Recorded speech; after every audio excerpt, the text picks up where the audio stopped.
Hi అండి. పండగ హడావిడంతా అయిపోయిందా? ఈరోజు నాకు బాగా బాధ కలిగించే ఒక విషయాన్ని మీతో అయితే షేర్ చేసుకోవాలనుకుంటున్నాను.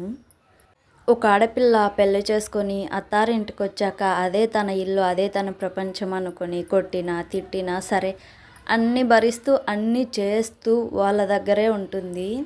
అలాంటి అమ్మాయి కోసం ఇలా సంవత్సరానికి ఒక్కసారి వచ్చే సంక్రాంతి ఫెస్టివల్ అందరూ ఎంతో గ్రాండ్గా చేసుకుంటారు. ఇలాంటి ఒక బిగ్ ఫెస్టివల్ టైంలో కూడా ఆ అమ్మాయికి ఒక జత బట్టలు కొనిపెట్టడానికి కూడా మనసు రాదు. ఏమంటే ఏం బయటకు వెళ్తుందా, ఇంట్లోనే ఉండి పని చేసుకుంటుంది కదా, ఏయో ఒకటి వేసుకో, మనం కొత్త బట్టలు ఎందుకు అంటారు. సమాజం ఎంత మారినా ఆడపిల్లల జీవితాలు మారవేమో అనిపిస్తుంది ఇలాంటివి చూసినప్పుడు.